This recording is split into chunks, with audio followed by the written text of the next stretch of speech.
Yes. Now let's get to last night's game, because here's a reality that we have to come into agreement on, and that is, as awesome as the Baltimore Ravens look, and damn it, there are days they look like they're the best football team to ever play football. I'm watching them last night again, and I have this weird feeling every year about Baltimore. I'm always surprised when the Ravens don't score, because when they do score, it's always so easy. Bing, bing, bing, bing, bing, touchdown. Whether it's, it doesn't even matter who it is, whether it's Flowers, whether it's Andrews, whether it's Lamar, whether it's Henry, I'm surprised when anybody stops them. But I've come to the reality that the Baltimore Ravens cannot be trusted. They can't. The Baltimore Ravens beat up on every bad team. The Baltimore Ravens win division titles, great. The Baltimore Ravens have MVPs, great. The Baltimore Ravens have leading rushers. They have defense, Pro Bowlers, the whole thing. But in a big spot, the DNA of Baltimore is that you can't trust those rascals. They have now scored 38 or 30-plus points in all 3 games. They had a 40-burger week 1. But you can't trust them. They blew a 15-point lead with 4.5 minutes to go against the Buffalo Bills, and they lose. Yep. They come back with a 40-burger again. They get their first win of the season against a lesser opponent. And then last night, they put another 30 points on the board. But here's the problem. It's twofold. One, Derrick Henry is now Tiki Barber. Great running back who can't hold on to the football. Yeah. Remember when Tiki went from low to high, low to high? Well, Derrick Henry's fumbled in every game this year. And you're talking about a guy that only had 17 fumbles for his Hall of Fame career, but in the playoffs last year, fumble against Buffalo. In the 3 games they've played this year, fumble, fumble, fumble. And the guy that's going to take all the heat is the wrong guy. Because people are going to say, Derrick Henry, it's fine. He can be trusted. And I'm telling you, maybe Derrick Henry can't be trusted. Because as great as he is, down a touchdown, driving, they get down to about the 3-yard line, and everyone's yelling, hey, Todd Monken, let's not forget, run the football, run the football. Yeah. You're a running team, and he runs Derrick Henry 3 times, essentially up the gut, gets 1 yard, doesn't score, and on a 4th down, they ask Lamar Jackson to be a hero, and he gets sacked, the ball comes out, and whatever, Detroit gets the ball, instead of on their own 1, Detroit gets the ball on their own 20. Much different scenario. But here's what bothers me most about the Baltimore Ravens that's going to have to be discussed, and they're going to have to own up to it. Their defense is a problem.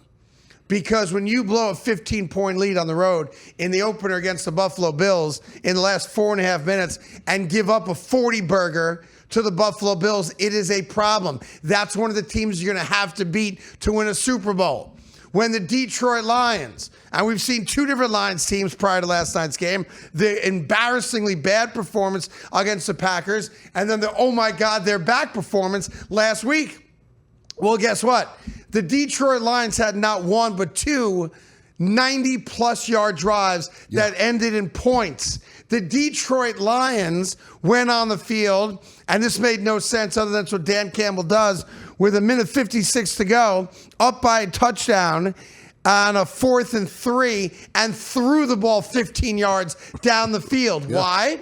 Because A, that's their DNA. That's what Dan Campbell does. And if he has a chance to end a game right now, he's got the balls and the confidence to end the game right now. Very few teams have that DNA. That's why we all love Dan Campbell. But the flip side is he wasn't worried about the Ravens defense. Not at all. Not at all.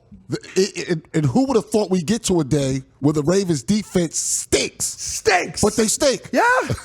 I mean, the Ravens defense has given up over 100 points this year in 3 games. And here's now what we get, because the results of last night's game were obvious. They both 1-1 coming in. So now you've got a 1-2 football team. We now have the greatest matchup. It won't be till Sunday afternoon, so we have all week to talk about it. The greatest 1-2 matchup in the history of the NFL.